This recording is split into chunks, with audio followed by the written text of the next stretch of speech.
All right. Hi everyone. Thanks for coming. I know there are tons of events happening at the same time. Basically, personal time, right? I think one of the largest events happening all around the world in this year. So thanks for coming. My name is Hassan, one of the contributors of Base.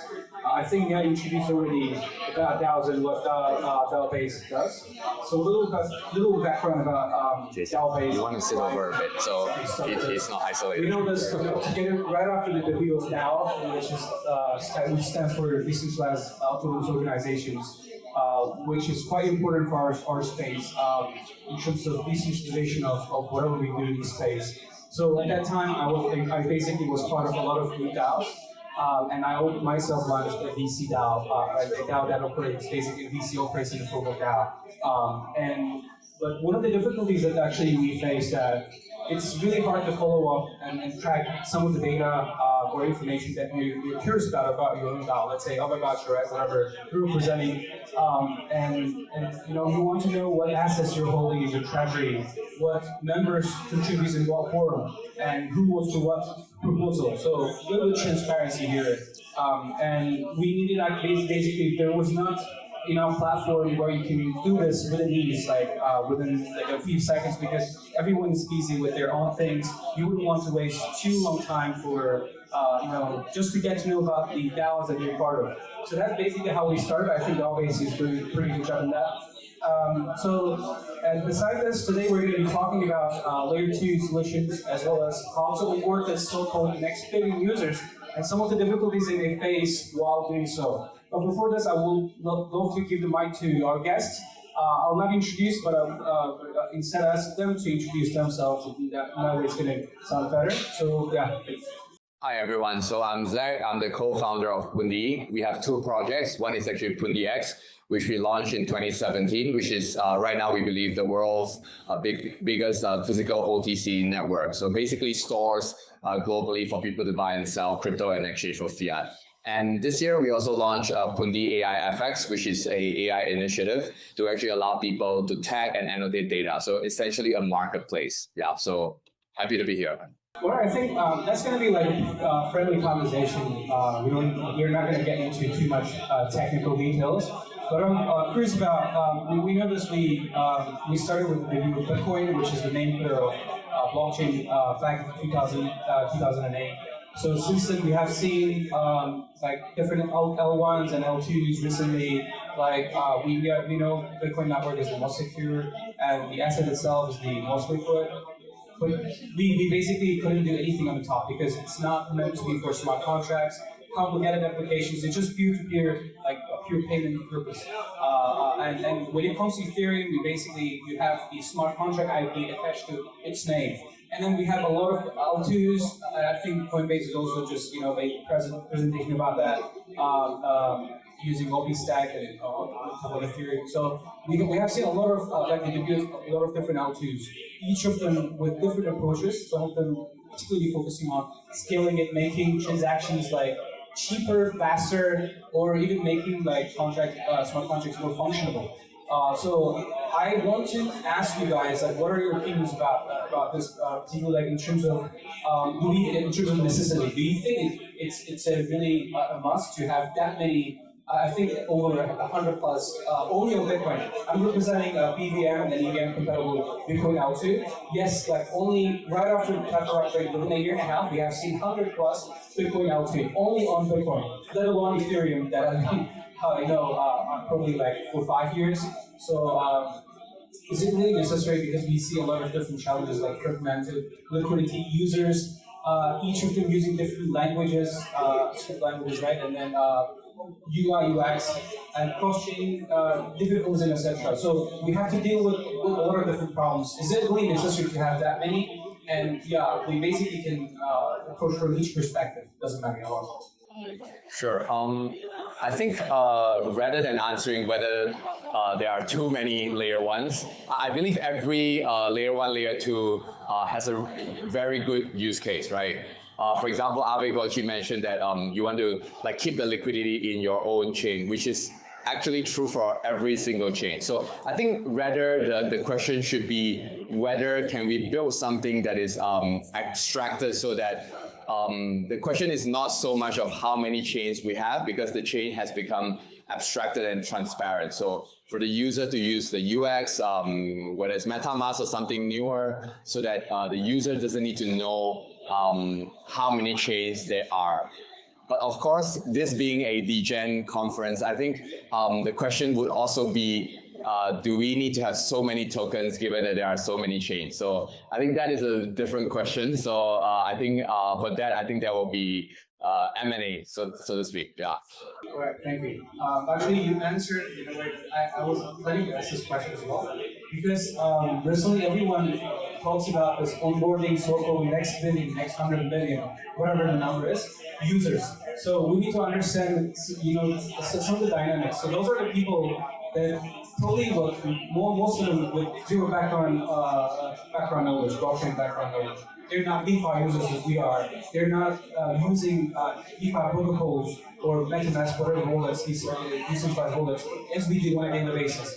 So there are a lot of barriers, behind that we need to solve. You said that definitely section. They don't have to do cross-chain things, or if they do, they don't have to feel or know any of the steps like other than using the wallet itself. So are we yet there, or let me change it in another way? Like other than UI UX, this cross-chain solutions facilitating, which really need to be facilitated for users to get involved in the blockchain space. Whether they're gamers who want to play, or become part of GameFi projects, or they could be a traditional finance guy that wants to do some decentralized, whatever transactions. So the question is, what are some of the things that we didn't have in the previous cycles, but we do have now, or we're doing recently? Are we getting there? What are the missing, piece of this puzzle, the complete picture? Because if we are here to say this, we're onboarding this next billion users, then we have to be ready. In terms of infrastructure, yes, we probably are good at at telling stories, but how do you think that we can really get there? I think having too many chain will always be the state of affairs. Year on and year on, like in 2025 when we meet again, I think there will be new chains coming out. So I think it's the state of affair that we cannot change. That's the reality. I mean, of course we can change to it, but we will still see people launching chains on and on, because that's the reward mechanics to it, right? So so I think one is chain abstraction. So people don't really need to know whether they are interacting on Base or Ethereum or even other app chain. I think that is one. The second one I think that might change is liquidity concentration, whereby when you trade on Uni or when you trade on Aerodrome, I mean, you don't really need to care whether the token is in like Optimism. You could swap into Optimism into Arbitrum. So I think that is also potentially one game-changing mechanics. Yeah. So just to summarize, I absolutely agree on that. It's actually products, and then we should be able to build products where users actually, while they're using it, they shouldn't be aware that actually they're using blockchain technology. They don't have to do like this cross-chain things, connecting wallets, swapping, whatever. Like too complicated. I tried basically with people, friends around me who don't know anything about Web3. They couldn't. Basically, they just try to stay away from this. Please, till we have such products. So I really well understand the difficulties of some of the big problems that we need to solve. Right. Basically, the next one is about the involvement of institutions and regulatory framework. Again, not too technical, but curious about your opinions. We have seen, it really matters because we have seen the involvement of the biggest companies in the world like BlackRock, Credit Templeton, right? Goldman Sachs, Fidelity, and etc. So only like 2 or 3 of them have invested around like $40–50 billion worth of Bitcoin. They bought that amount of Bitcoin, which is crazy. I just checked. Only BlackRock itself is holding 2% of the whole Bitcoin token, total supply. That's crazy. So But and I also personally believe this.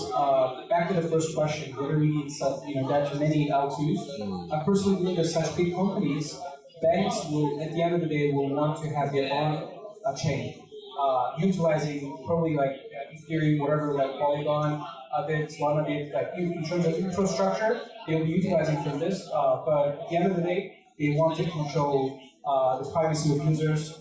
Right, I think most users will be required to have like KYC for each transaction they do.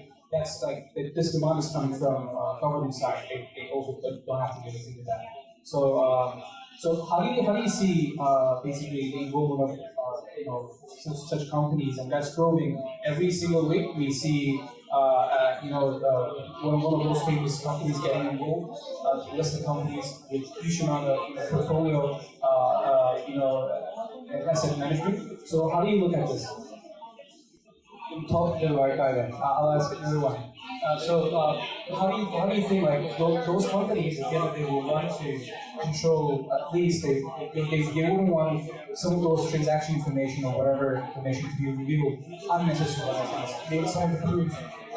So how do you think that in terms of privacy it will grow? Because do you think the current infrastructure in layer 2, layer 1 solutions really do support such thing? So when you ask the question if there's too many chain, it actually never crossed my mind about like those private CBDCs and bank chains. I think that there is a use case for those chains, but I think that doesn't fall into the category of like, are there too many chains? So because when you ask too many chain, I would think of like, public chain. So I think for a private bank chain or national chain, I think it makes sense. Because they want to secure their privacy, and I think it's a very good thing if they do it, because if they do it, they know why we need it. So if they, if you log on to MetaMask and you need to, if I have a HSBC account and I need to choose my chain ID HSBC 999, so that would allow me to know how to use Ethereum and the rest. So I think it's a very good thing. Of course, whether it happens or not, I'm not sure. But if it happens, I would like to see it on the good side, on the bright side. Last question before we end up the session. So it's about like the differences that we see between communities in different countries, particularly Asia versus Western countries. So that was basically the question. It's like different panels and such. I'm curious about your opinions. Do you see any differences? And I believe as either founders or core contributors of various projects, you guys are also traveling all around the world. At least I do, like in different country every 2-3 days. And I can basically observe a lot of differences, dynamics. They all have different dynamics. Their mentality, the way that they look at the space. I think there are a lot of differences. And I'm curious about yours and how they look at this. What do you observe? What did you observe for the last maybe 2-3 days since you've been here in Singapore or maybe previous time? So yeah. Absolutely agree. It was in WebEx in Japan and Korea, and then I spent 10 years of my time back in China.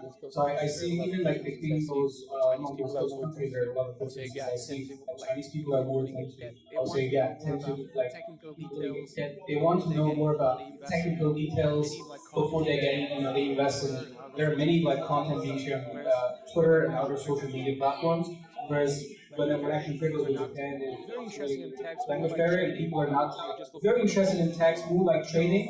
They're just looking for an opportunity to their assets. That's it. So, is it something that you agree or you observe something else? Sure. We have two projects. One is Pundi X. We actually launched it in 2017. And the idea is actually to allow physical locations to be able to buy and sell crypto. So what we had to do over the past 7 years is to go to over 30 countries to set up OTC shops, like physical shops. So all over the world. So that actually gave us a lot of like appreciation for how people in different countries treat crypto differently. Let me just give some examples. It's a bit stereotyping, but examples. So in Turkey, right, the lira actually fell by a lot Okay.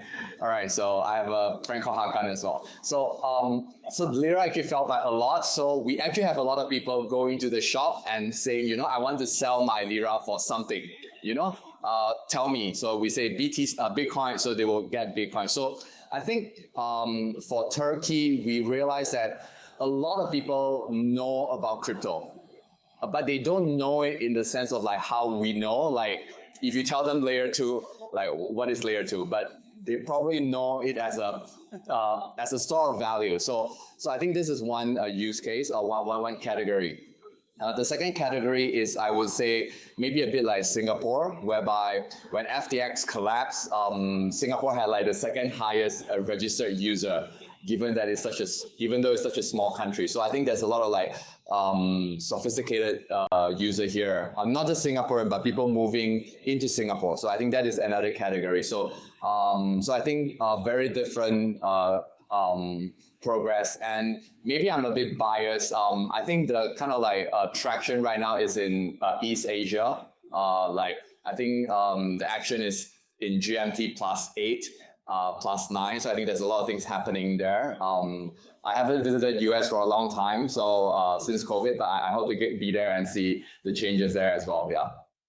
A lot of things actually have been said. I absolutely agree with that. Each of us basically has different theme and experience. I think some of the examples that have been given are really is useful in order to understand the dynamics of each country's people and the way they look at crypto. Okay, before we end up this panel, so I'd love to ask, as users who've been listening to us for almost like 30 minutes, what should they expect from you as a project? What are some of the updates or area of focus going to be by the end of this program? Are we really prepared, or how we're prepared? And also your last words. All right. I think this year for us is launching Pundi AI FX. So for those of you that are interested in data annotation, contributing data to AI LMs, large language models. So we have built a marketplace for people to gather data, annotate data, verify data. We have over 25,000 people that are actually analyzing those data. So if you're interested in building AI applications for AI data, we would love to speak to you. We are an omni-chain ready application. So we are very hopeful that we can grow strong on Base. So for those of you that are building on Base and also building AI application, we would love to speak to you. So yeah. Thank you, appreciate it. So today we basically talked about layer 2 solutions, their necessity, as well as the differences between communities in different countries. Also, how to onboard this next so-called whatever number is 6 billion million users. I think I personally enjoyed the conversation. Really big thanks to you for your presence and opinions. Please give them the rounds of applause. Thank you.